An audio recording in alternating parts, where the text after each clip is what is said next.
കൊല്ലം തേവലക്കര സർക്കാർ ITIയിൽ കൂട്ടവധിയെടുത്ത അധ്യാപകർ വിട്ടുനിൽക്കുന്നത് അറ്റൻഡൻസ് ബുക്കിൽ അവധി രേഖപ്പെടുത്താതെയാണ്. 12 അധ്യാപകർ ഉള്ളിടത്ത് ക്ലാസ് എടുക്കാൻ എത്തിയത് 2 പേർ മാത്രമാണ്. പ്രവൃത്തി ദിവസം വിദ്യാർത്ഥികളെ ക്യാമ്പസിൽ നിന്ന് തിരിച്ചയക്കുകയുണ്ടായി. വിവരങ്ങളുമായി പ്രജിത്ത് ചേരുന്നുണ്ട്. പ്രജിത്ത്, അവിടെ നിന്ന് ഒരു വിദ്യാർത്ഥി തന്നെ എടുത്ത് പുറത്തുവിട്ട വീഡിയോയിലൂടെയാണ് രാവിലെ 10-ആയിട്ടും സ്റ്റാഫ് റൂം ഒഴിഞ്ഞു കിടക്കുകയാണ്. ഇത്രയും അധ്യാപകർ ഒരുമിച്ച് അവധിയെടുക്കുന്ന അറ്റൻഡൻസ് ബുക്കിൽ അവധി രേഖപ്പെടുത്താതെയുമാണ്. ഈ ക്രമക്കേട് മറ്റിലൂടെ പുറത്തു വന്നതോടെ നടപടി ഉണ്ടാകുമെന്ന് തന്നെ പ്രതീക്ഷിക്കാം, അല്ലേ?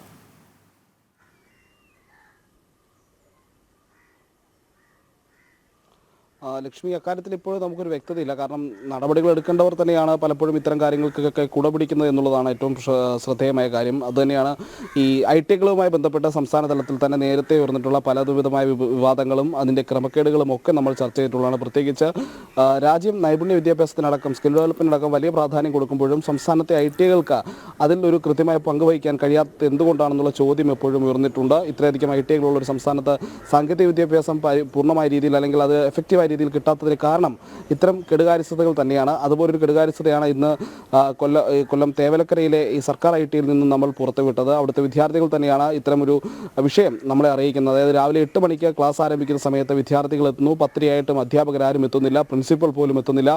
ആ സമയത്തും ഈ പറഞ്ഞ ITയിലെ സ്റ്റാഫുകൾ പോലും, അവിടുത്തെ നോൺ ടീച്ചിങ് സ്റ്റാഫ് പോലും കൃത്യമായി അങ്ങോട്ടേക്ക് എത്താത്തൊരു സാഹചര്യം ഉണ്ടാകുന്നു. തുടർന്ന് വിദ്യാർത്ഥികൾ ഈ ദൃശ്യങ്ങൾ പകർത്തുന്നു. പ്രിൻസിപ്പലിൻ്റെ റൂമിനകത്ത് വരെയുള്ള ദൃശ്യങ്ങൾ, സ്റ്റാഫ് റൂമിൽ നിന്നുള്ള ദൃശ്യങ്ങൾ.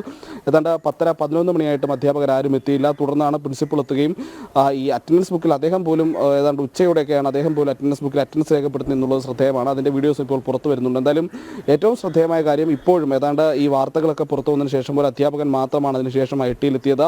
2 നോൺ ടീച്ചിങ് സ്റ്റാഫ് കൂടി എത്തിയതെന്ന് ഒഴിച്ചാൽ ബാക്കിയുള്ള അധ്യാപകരാരും അപ്പോഴും ഈ ക്യാമ്പസിലേക്ക് എത്തിയിട്ടില്ല എന്നുള്ളതാണ് ഏറ്റവും ശ്രദ്ധേയമായ കാര്യം. വിദ്യാർത്ഥികൾ പറയുന്ന ഏറ്റവും പ്രധാനപ്പെട്ട കാര്യം എന്ന് പറഞ്ഞാൽ ഈ ക്യാമ്പസിലെ അധ്യാപകർ അറ്റൻഡൻസ് രേഖപ്പെടുത്തുന്നത് രാവിലെ ജോലി തുടങ്ങുന്നതിന് മുൻപല്ല, വൈകുന്നേരങ്ങളിലാണ്. പല അധ്യാപകരും വളരെ വൈകിയാണ് ക്യാമ്പസിലെത്തുന്നത്. ചിലർ ക്യാമ്പസുകളിൽ എത്താറില്ല. എത്തിയതിനു ശേഷം വൈകുന്നേരം എത്തി അറ്റൻഡൻസ് രേഖപ്പെടുത്തി പോകുന്ന അധ്യാപകരുണ്ട്.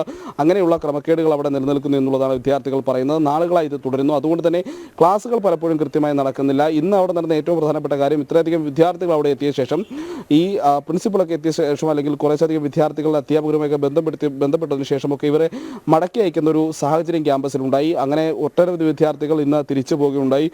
ഇത് അവരുടെ അറ്റൻഡൻസിനെ അടക്കം ബാധിക്കുന്നതാണ്. ITA പോലൊരു സ്ഥാപനത്തിൽ വിദ്യാർത്ഥികളുടെ അറ്റൻഡൻസിന് അവരുടെ ഫൈനൽ ഇവാലുവേഷൻ ടൈമിൽ വളരെയധികം പ്രാധാന്യമുണ്ട് എന്നുള്ളൊരു സാഹചര്യം നിലനിൽക്കുകയാണ്. അധ്യാപകരുടെ കെടുകാര്യസ്ഥത, ഇക്കാര്യത്തിൽ കൃത്യമായ നടപടികളും ഉണ്ടായില്ലെങ്കിൽ ഇത് ഇനിയും ആവർത്തിക്കുക ചെയ്യും. ഇത്രയും നാൾ ITയിൽ ഇത് ആവർത്തിച്ചു കൊണ്ടിരിക്കുകയായിരുന്നു. മറ്റ് പല ITകളും ഇത്തരം പ്രശ്നങ്ങൾ നിലനിൽക്കുന്നുണ്ട് എന്നുള്ളതും യാഥാർത്ഥ്യമാണ്. അതാണ് നമ്മുടെ സംസ്ഥാനത്തെ ഈ സാങ്കേതിക വിദ്യാഭ്യാസത്തിൻ്റെയൊക്കെ നിലവാരം താഴേക്ക് പോകുന്നതും ഇത്തരം കെടുകാര്യസ്ഥതകൾ കൊണ്ട് തന്നെയാണ്. ലക്ഷ്മി, പ്രജിത്താണ് വിവരങ്ങൾ നൽകിയത്.